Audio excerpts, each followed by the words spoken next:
Assalamualaikum warahmatullahi wabarakatuh.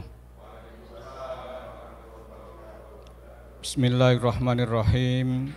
Alhamdulillahirabbil alamin. Wassalatu wassalamu ala asyrafil anbiya'i wal mursalin wa ala alihi wa ashabihi ajmain. Amma ba'd. Para alim, para kiai, para ustadz, ustadzah, hadirin, hadirat, serta pemirsa yang ada di rumah rahimakumullah.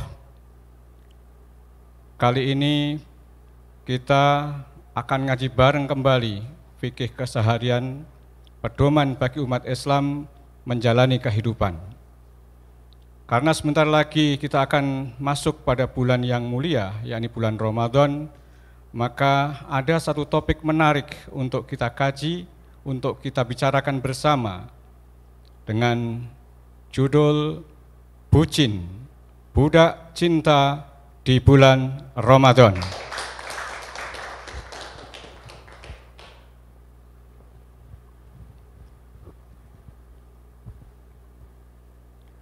Hadirin rahimakumullah, bucin atau budak cinta ini merupakan istilah kaum milenial. Gen Z barangkali sudah sangat akrab dengan istilah budak cinta. Akan tetapi bagi kita orang-orang dewasa atau orang-orang yang sudah tua, yang kurang gaul, tentu saja istilah budak cinta ini menjadi sesuatu yang aneh. Ada budak dan cinta. Budak adalah hamba sahaya, cinta adalah perasaan kasih, perasaan sayang, bahkan perasaan mabuk kepada lawan jenisnya. Nah, budak cinta, kalau kita lihat dalam pengertiannya, mengarah pada orang-orang yang tergila-gila dengan kisah cinta yang sedang dirajutnya. Arti budak cinta tak lepas pula dari perasaan suka yang berlebihan dan tidak terkontrol. Memang selama ini budak cinta condong pada konotasi negatif, tetapi sebenarnya dalam porsi tertentu, budak cinta bisa menggambarkan perasaan cinta yang tulus sesungguhnya. Karena orang dengan embel-embel budak cinta pasti akan memposisikan dirinya lebih rendah daripada orang yang dicintainya. Dalam bahasa Arab barangkali tadi sudah disampaikan, ada istilah yang dekat dengannya, ada gharam, mabuk cinta, mabuk asmara. Ada juga istilah dengan asyik yang berasal dari kata asyako yaksuku iskun, yang berarti orang yang tergila-gila atau mabuk cinta. Nah, di bulan Ramadan ini budak-budak cinta, baik budak cinta pengertian negatif maupun positif, banyak bermunculan. Oleh karena itu pada kesempatan kali ini kita akan membahas budak-budak cinta di bulan Ramadan. Tepuk tangan. Membicarakan budak cinta di bulan Ramadan sangatlah menarik bila dikaji dalam perspektif fikih dan tasawuf. Sebab jika dikaji dengan ilmu fikih saja, pasti hasilnya akan kaku dan kering. Agar tidak kaku, maka akan dipadukan dengan kajian tasawuf.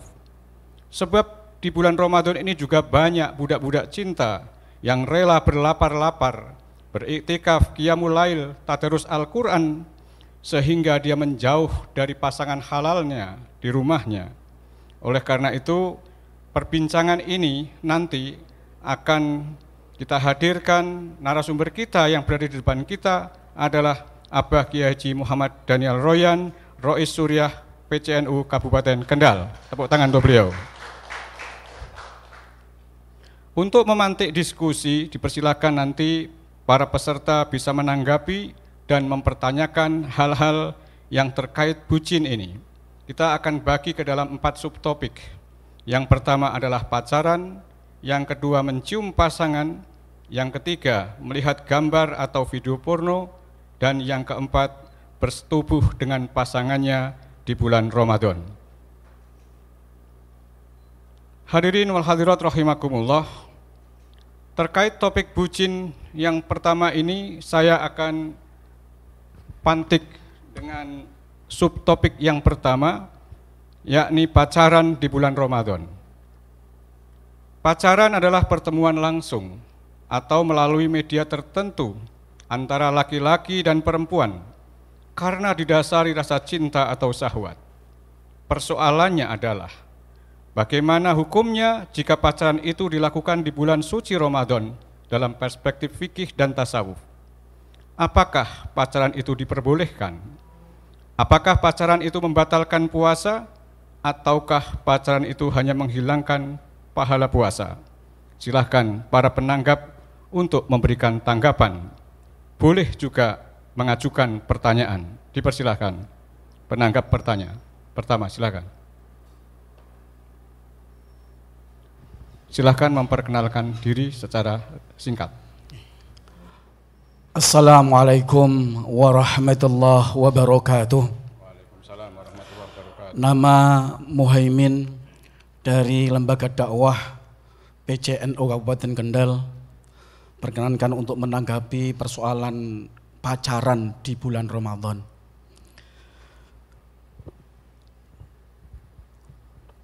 Membahas tentang pacaran di bulan Ramadan ini memang cukup ngeri-ngeri sedap. Karena ini pacaran biasanya dialami oleh anak-anak remaja, anak-anak muda, tapi juga tidak kalah anak-anak orang-orang dewasa dan orang tua sekalipun juga terkadang terkena demam pacaran. Ini kita coba untuk menanggapi tentang pacaran anak-anak remaja dan juga anak-anak muda. Ini anak-anak sekolah SMP, SMA, dan kuliah atau yang belum menikah. Nah, ini pacaran yang terjadi di usia-usia seperti ini memang terkadang rentan dengan persoalan. Anak-anak remaja, anak-anak muda yang masih duduk di sekolah dan kuliah ini, terkadang mereka bertemu untuk membahas beberapa hal. Dan ini bila terjadi di bulan Ramadan, saya kira itu masih bisa kita terima, kita tolerir, dan itu wajar. Bahkan sangat baik.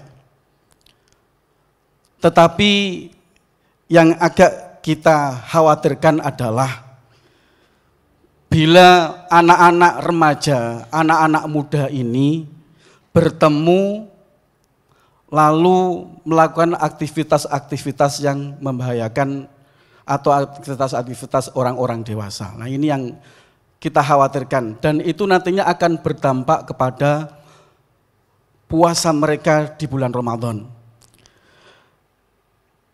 Kita melihat anak-anak remaja, anak-anak muda saat ini sebenarnya mereka cukup bisa mengerti dan memahami mengenai bagaimana pacaran yang baik dan sesuai dengan aturan agama. Ini kita yakinilah, kita berhusnudzon. Tetapi yang kita khawatirkan dan perlu kita harus terus edukasi mereka adalah bila mereka sampai melakukan hal-hal yang di luar itu, yaitu aktivitas-aktivitas yang bisa merusak kepada nilai puasa di bulan Ramadan seperti aktivitas-aktivitas yang bersifat mendekati kepada seksualitas. Ya, diberi contoh supaya lebih jelas. Nah, ini yang saya agak khawatir di sini. Contoh-contoh mungkin sampai ciuman, sampai lebih daripada itulah. Ini yang kita harus edukasi betul mereka dan mereka harus memahami bahwa hubungan antara mereka yang lawan jenis laki dan perempuan di usia remaja, di usia anak-anak muda yang belum menikah, ini memang harus betul-betul dibatasi dan sampai jangan terjadi aktivitas-aktivitas yang bisa merusak ibadah puasa mereka. Untuk yang sudah dewasa, yang sudah menikah, yang sudah tua, mungkin juga akan terjadi aktivitas-aktivitas seksualitas mungkin, tetapi ini juga harus dihindari di bulan Ramadan. Karena bila sampai terjadi hubungan suami istri di bulan Ramadan, itu pasti juga akan merusak atau bahkan bisa membatalkan puasa di bulan Ramadan. Kembali lagi, pacaran untuk anak-anak di usia remaja dan juga anak-anak muda, saya kira selama masih pada batas-batas tertentu masih diperbolehkan dan tidak akan membatalkan daripada nilai puasa itu sendiri. Begitupun bagi orang-orang yang sudah dewasa, orang-orang yang sudah menikah, untuk menunjukkan rasa cintanya kepada pasangannya di bulan Ramadan saya kira masih diperbolehkan. Asalkan yang terpenting jangan sampai kepada tingkat aktivitas seksual. Ini harus perlu kita tekankan, kita terangkan, kita edukasi kepada anak-anak remaja, anak-anak muda agar jangan sampai terjadi aktivitas seksual ketika ada di bulan Ramadan. Itu saja, mohon maaf bila ada kekurangan. Wassalamualaikum warahmatullahi wabarakatuh. Waalaikumsalam warahmatullahi wabarakatuh. Menarik sekali apa yang disampaikan oleh penanggap pertama, Ustadz Muhaimin. Jadi ada hal yang perlu dicatat tadi, bahwa Pak Muhaimin ini toleran, jadi bahwa pacaran di bulan Ramadan sepanjang tidak melakukan aktivitas-aktivitas seksual itu masih bisa ditolerir.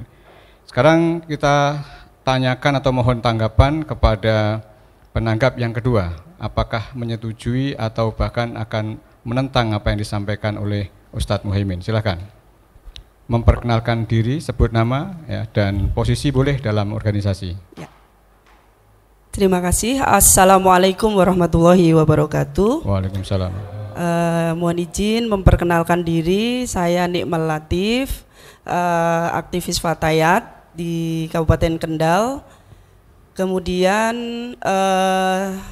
saya juga bergulat dengan anak-anak muda usia milenial begitu, karena di masa-masa SMP, SMA, terutama yang sekarang ini sedang ngetren, itu memang istilah budak cinta ini konotasinya lebih pada hubungan antara laki-laki dan perempuan. Jadi kalau tadi Ustadz Muhaimin ngendikan itu memang ketika masa remaja, terutama usia-usia SMP dan SMA, itu kalau boleh menanggapi juga ya, bahwa gejolak mereka secara psikologis berkaitan dengan gejolak biologis mereka itu biasanya makin menggebu, ya, makin menggebu. Jadi kalau kemudian pacaran dalam arti mereka kemudian berduaan, ngedate di mana begitu ya, yang sepi, tidak ada orang, kemudian dikhawatirkan nantinya akan menjurus pada perbuatan-perbuatan yang tidak baik, itu tentu kita tidak sepakat. Begitu Ustadz. Jadi memang itu tidak bisa dihindari. Kenapa? Karena perkembangan pengetahuan dan wawasan mereka pun terkadang kita tidak bisa menyangka, karena sekarang sudah lebih terbuka, mereka bawa HP, ya kan? Dalam hal sedikit kebebasan itu juga diberikan mungkin oleh masyarakat ataupun orang tua mereka untuk janjian-janjian di mana begitu. Nah, untuk menghadapi semacam ini memang kita benar harus memberikan pemahaman bahwa pacaran dalam tadi berduaan itu tidak boleh, dan apalagi di masa bulan Ramadan. Jadi arahannya tidak lagi kemudian berduaan, melainkan mereka juga bisa saja membuat pertemuan-pertemuan itu menjadi bernilai banyak orang begitu. Jadi menghadirkan mereka di kafe, duduk di kafe kan banyak orang, padahal pacaran juga begitu Ustadz. Lah, ini satu hal fenomena yang menarik. Akan tetapi kemudian yang menjadi pokok bahasan kita ketika janjian-janjian atau ketemuan-ketemuan antara laki-laki dan perempuan yang kemudian itu membicarakan hal-hal yang menjurus, kita tidak tahu pembicaraannya seperti apa. Namun kita juga harus memberikan pemahaman bahwa membatalkan puasa karena dilakukan di bulan puasa itu tidak hanya hal-hal yang mungkin sudah banyak tercantum di kitab-kitab fikih, sudah mereka pelajari di dalam pelajaran agama, akan tetapi bahwa ada segi-segi yang harus kita tanamkan juga pada mereka untuk menghindari hal-hal yang kita khawatirkan oleh orang dewasa, kita khawatirkan itu. Jadi sisi-sisi fikihnya tetap diberikan, bahwa itu pemahaman yang harus anak-anak pegang dari awal, bahwa ini adalah tidak boleh untuk dilanggar. Tapi ada juga sisi tasawufnya atau sisi yang kemudian kita juga harus memahamkan bahwa ketika sedang menjalani puasa harus ada usaha untuk mengerem atau harus ada usaha untuk membatasi pertemuan-pertemuan dengan lawan jenis yang bisa menimbulkan syahwat tadi ya. Kalau di pengalaman saya sebagai guru SMA itu biasanya anak-anak kalau dibilangin jangan pacaran ketika puasa begitu, mereka bilang yang penting kan nggak membatalkan puasa Bu, gitu ya.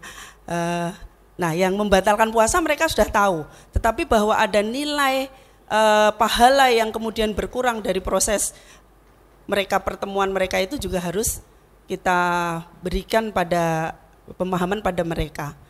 Kalau menurut saya sebenarnya mudah susah kalau menanamkan hal-hal seperti ini pada anak-anak yang usianya masih sangat remaja. Kalau untuk mungkin orang tua ketika punya hasrat apa, kemudian tidak boleh pacaran apa, itu mungkin masih bisa untuk dikendalikan. Tapi kalau anak-anak itu biasanya unsur-unsur ketidaksengajaan, ketidaktahuan terhadap hal-hal seperti itu juga sangat mendominasi.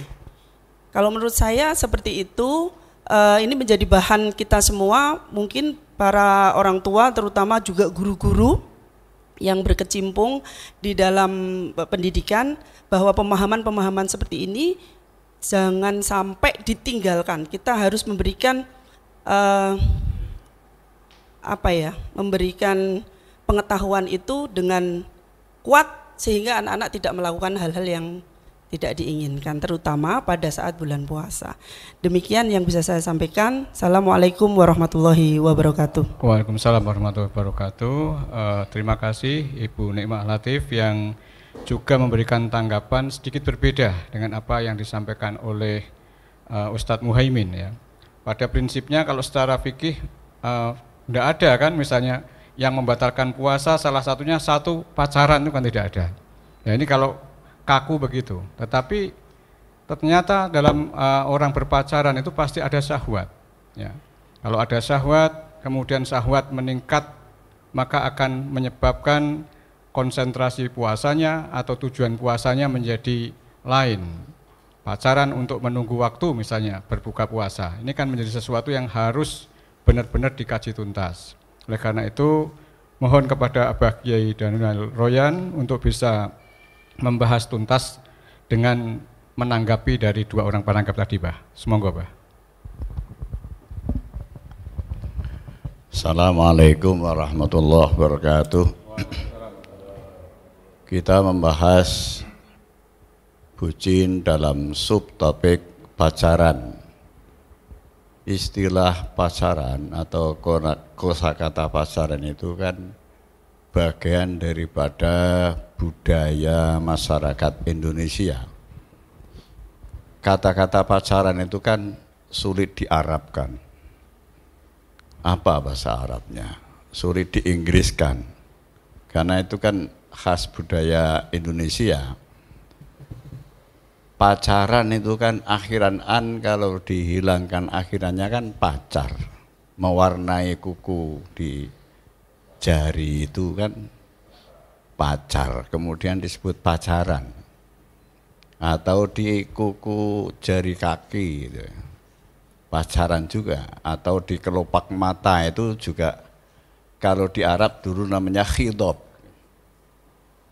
Ya, tetapi yang dimaksud pacaran ini kan terkait dengan bucin, itu adalah pertemuan dua hati lawan jenis, ya, yang saling menyukai. Jangan mencintai dulu, pertama-tama menyukai.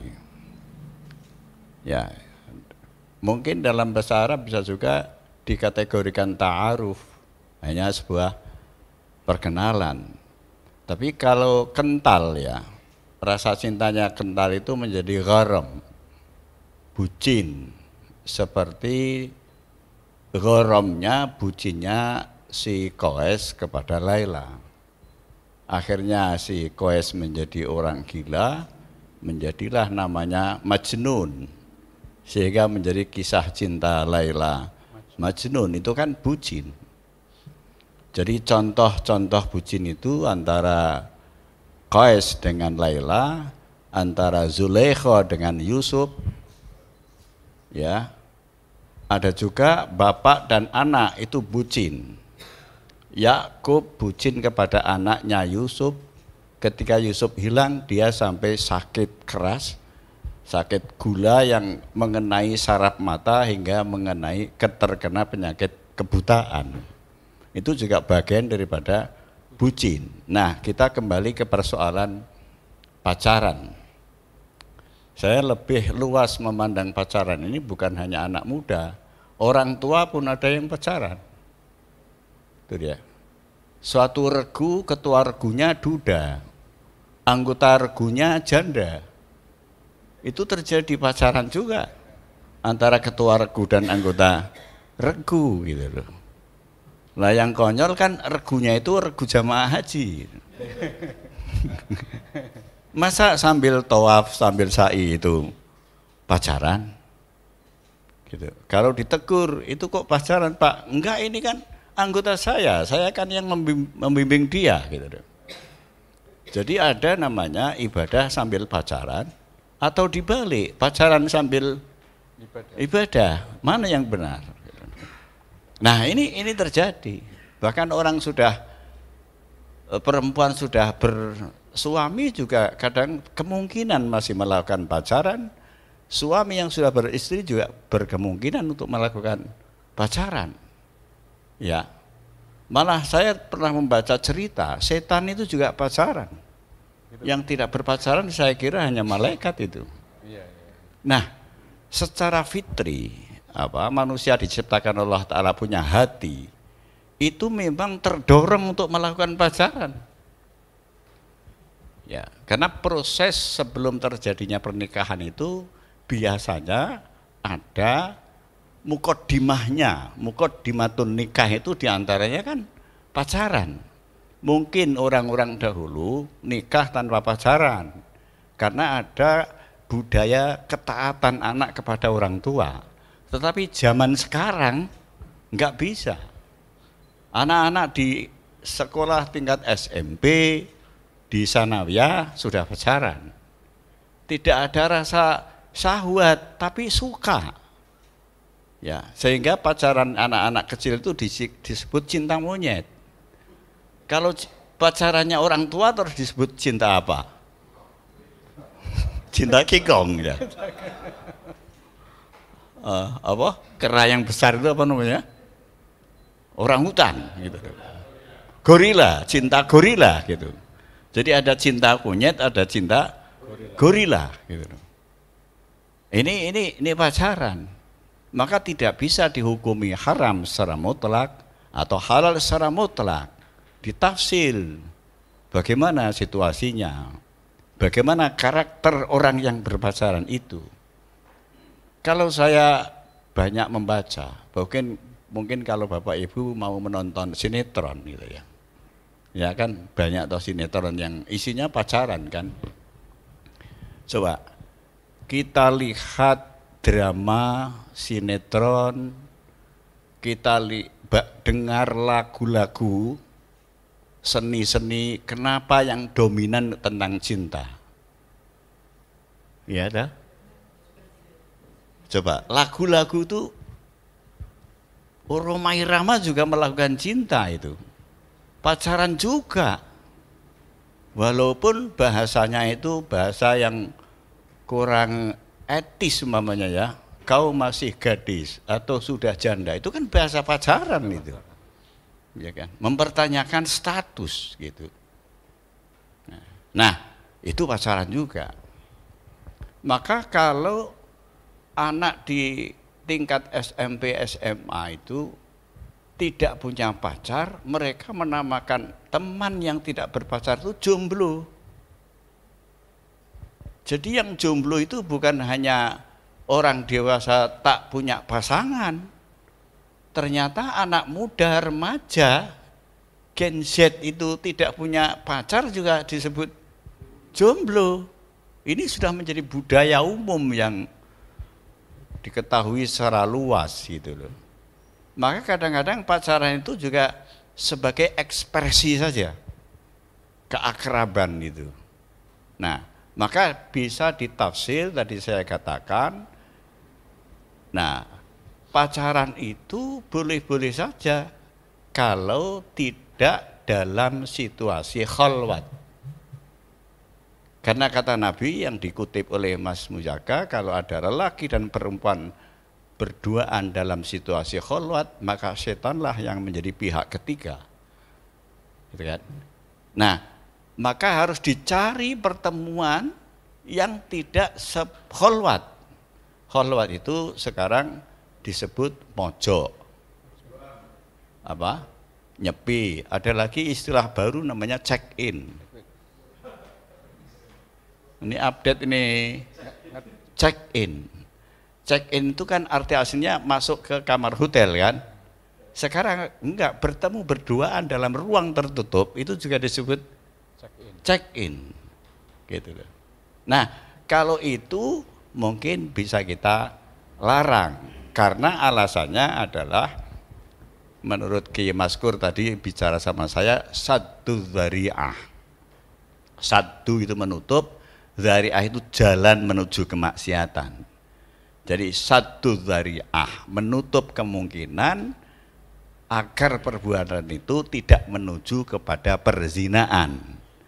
Nah, rumus hukum saddu dzari'ah ini diambil, diistinbat, dieksploitasi dari ayat Al-Qur'an, wala taqrabuz zina. Wala taqrabu, jangan mendekati. Menurut ulama ahli tafsir, wala taqrabu ay wala taf'alu ma yuqarribukum ila zina.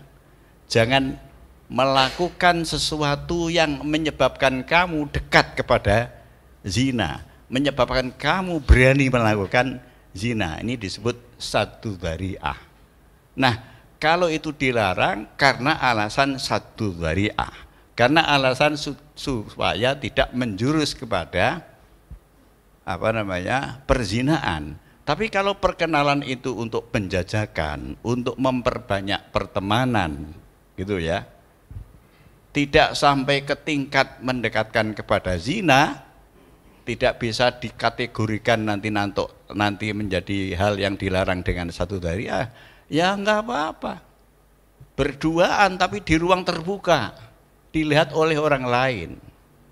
Persoalannya komunikasi pacaran itu sekarang tidak hanya bertemu secara fisik, bisa menggunakan video call, bisa menggunakan chatting, WA.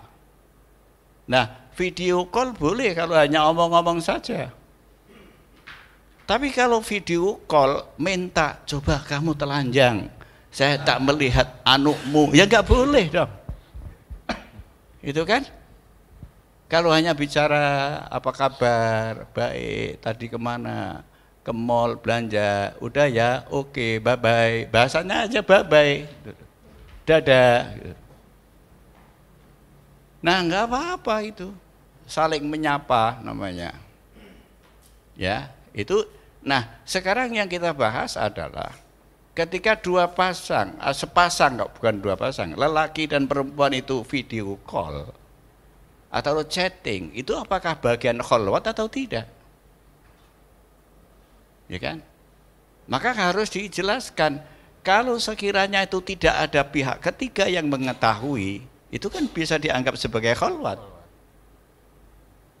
Tapi kalau bertemu musik bertemu fisik, maaf bukan musik, bertemu fisik di ruang terbuka, itu bukan khalwat. Gitu.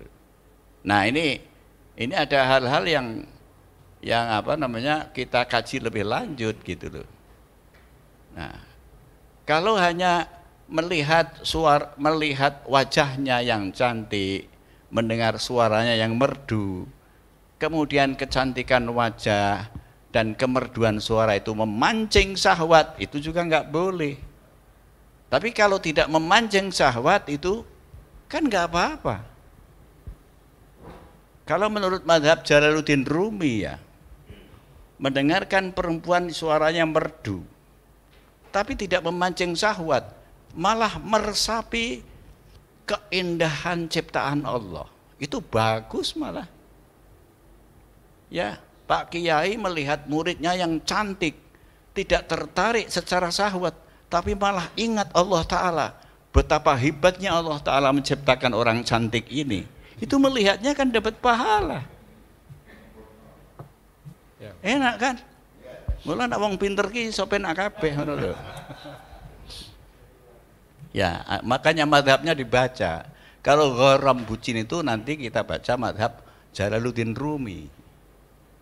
Gitu ya, atau Muhyiddin Ibn Arabi gitu loh. Kalau madhabnya kok nanti Imam Nawawi itu wah galak semua itu gitu loh. Mamanya gitu lah. Ini kan ada namanya muqabalah, perbandingan-perbandingan. Jadi intinya secara hukum ditafsirlah namanya pacaran itu. Maka perlu orang tua memberikan edukasi kepada anak-anaknya. Nah, terkait ketika pacaran ini dilakukan di bulan Ramadan, ya tidak berpengaruh sepanjang tidak mengundang syahwat yang menjurus kepada zina. Ya kalau menjurus sebaiknya jangan dilakukan meskipun tidak membatalkan puasa ya. Ya, jadi mungkin puasa nanti hukumnya membatalkan puasa atau tidak dilihat dari sudut pandang fikih dan sudut pandang tasawuf. Ada hal yang dilakukan dilihat dari sudut pandang fikih tidak membatalkan, tetapi dipandang dari sudut pandang tasawuf membatalkan. Persoalannya corak Islam di Indonesia negeri kita ini adalah Islam yang sudah mengintegrasikan antara fikih dan tasawuf. Kenapa demikian? Ini kan pengaruh faham Imam Ghazali. Gitu. Jadi Islam di kita ini adalah bercorak integrasi gabungan antara fikih dan tasawuf, dan itu merembet ke semua persoalan. Sampai urusan negara saja tidak cukup hukum, ada etiknya. Ya. Seperti yang geger baru-baru ini MK itu kan, itu secara fikihnya sah, yang digegerkan kan etiknya. Artinya bukan segi fikihnya tapi segi tasawufnya gitu.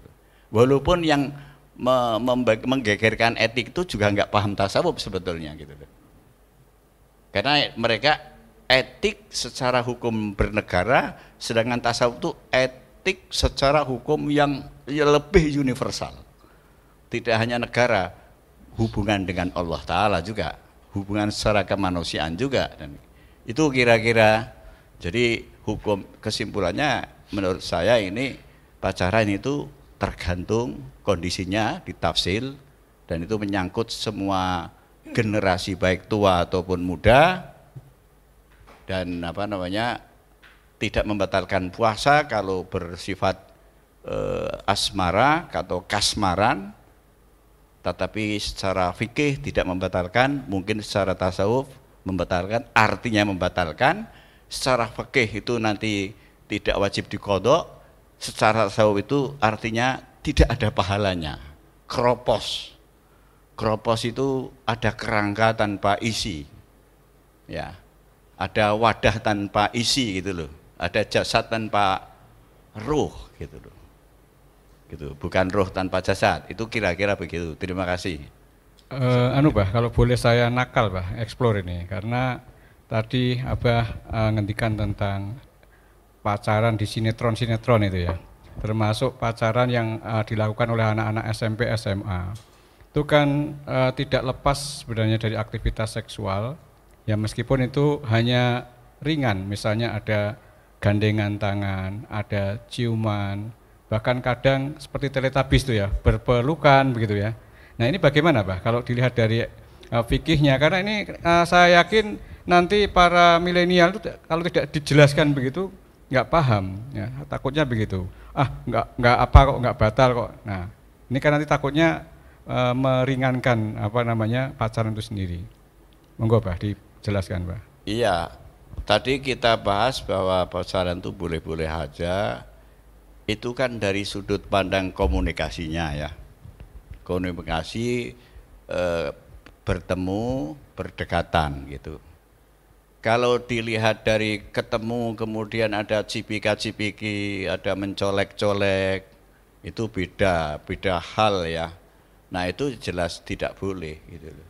Ya, kan di fikih sudah diterangkan boleh nyolek, tapi kan kehalangan kain gitu loh.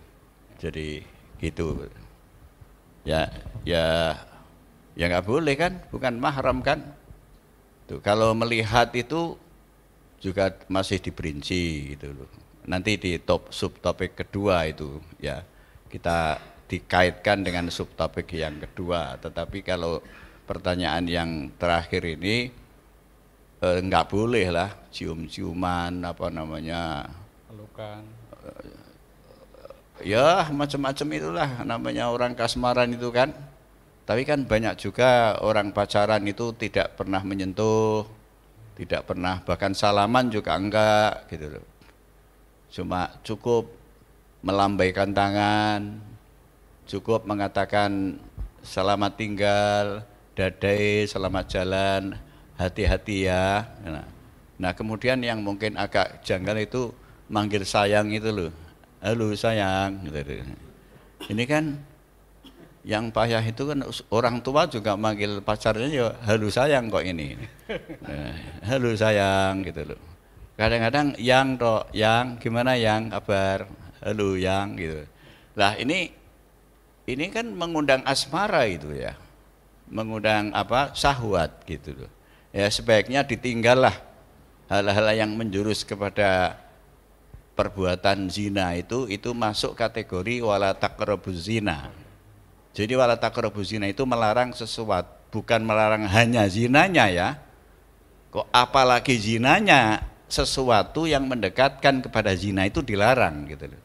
La siyama az-zina, apalagi zina. Jadi wala taqrabuz zina itu bukan hanya larangan zina, larangan melakukan segala sesuatu yang menyeret seseorang untuk melakukan zina. Ya.